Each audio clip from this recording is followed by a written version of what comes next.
morning mga kaenggi, Kuya Mike. Alright.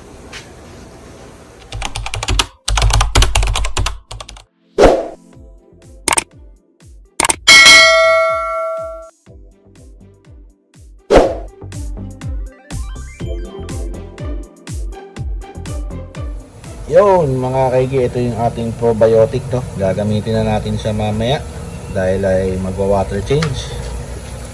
At ito yung ating mga guppies, no?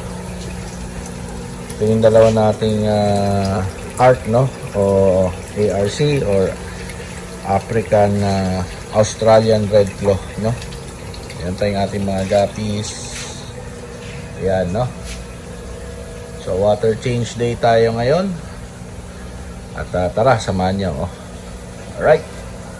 So unahin na natin ditong tank na to, no? Pag ganun. Tapos ito namang mga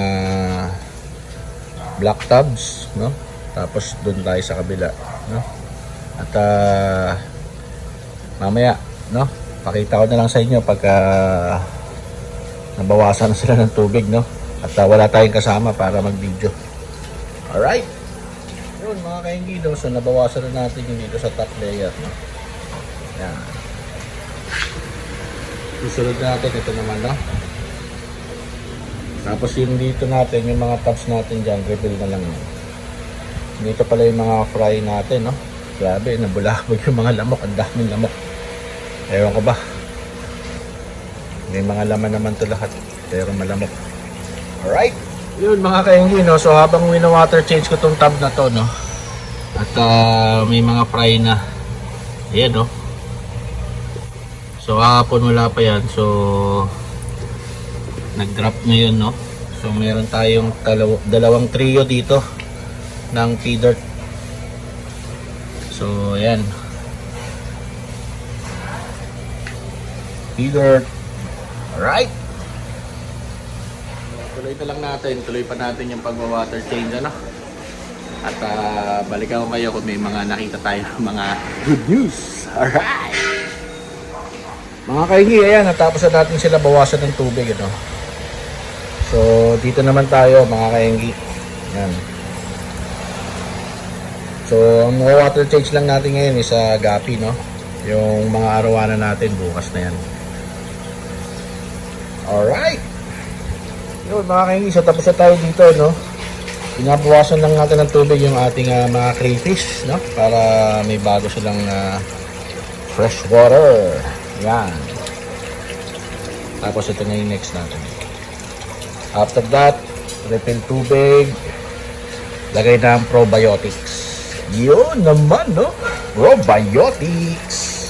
Alright. Yun, tapos na tayo mag-water change, no? Magbawas pala ng mga tubig, no? Yan.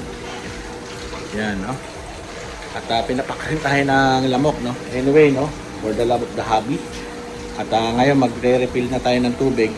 Buusan muna natin sila ng probiotics bago natin dagdagan ng tubig, no? Alright.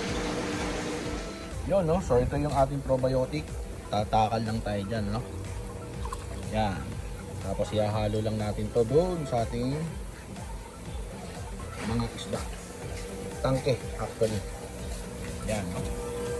Maglalagay lang tayo dyan.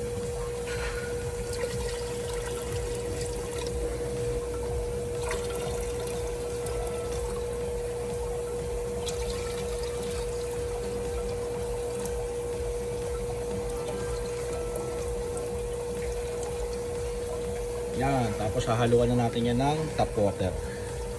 Alright. Zero match.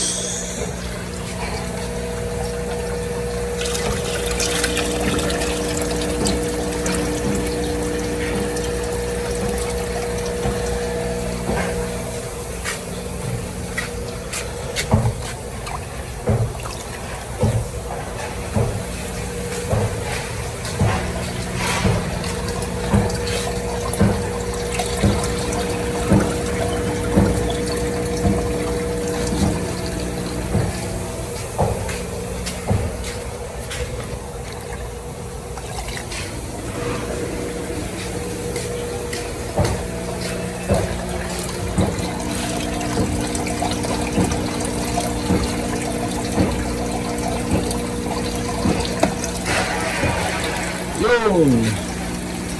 So tuloy-tuloy ka lang to, no? Para hindi humaba yung video natin, kakto mo na, no? Alright. Yun, last one.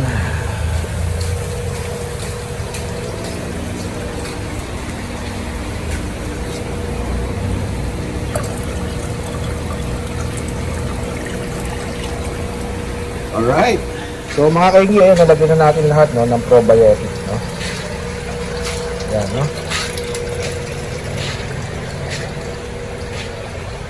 Tapos ito, mga tank natin dito sa taas, no? Yan. Ito rin, yan, no? So lalagyan na natin sila ngayon ng tap water. Alright. Yan, no? So walang dadagdag na tayo, tatapak na tayo ng tubig, no?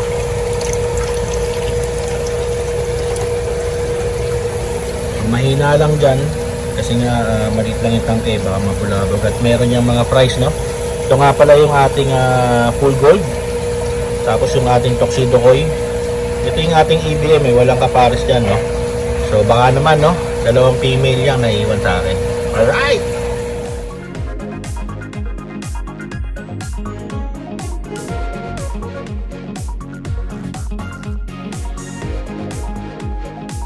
Yun, no? So dito na tayo ngayon sa mga white tub.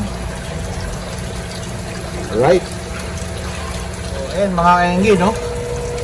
Kahit mga grow out tank po, nilalagyan ko rin po ng probiotic, no? Mas maigi yan para sa kanila, no? So lahat po ng aking tank meron yan, no? Mga pa-breeder, grooming tank, no? May bagong drop, no? Ay nilalagay natin ng probiotic at sinasanay ko rin sila sa tubig natin dito sa bahay, no? Alright.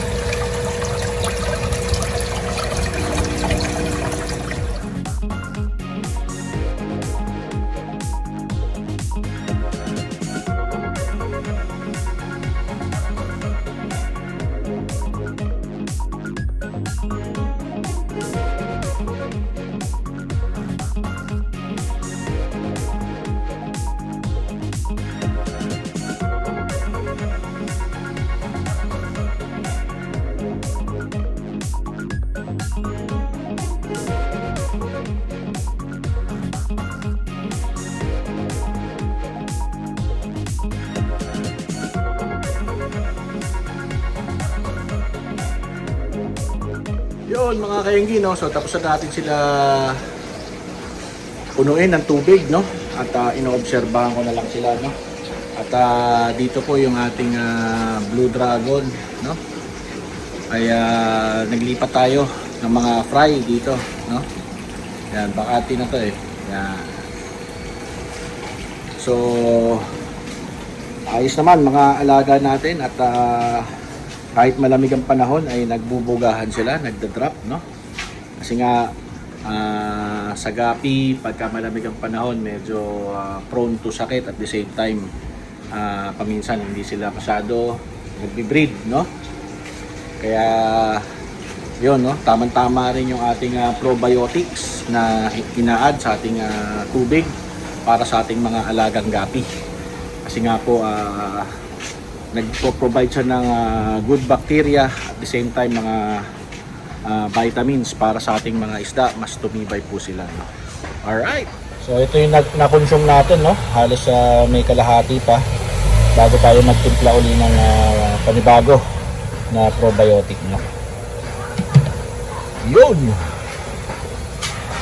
Oh, shout out Cherry. So mga kainggi, salamat at sinamahan nyo ako sa pag water change, no? At paggamit ng ating probiotic, no? At kung hindi nyo pa napanood, no?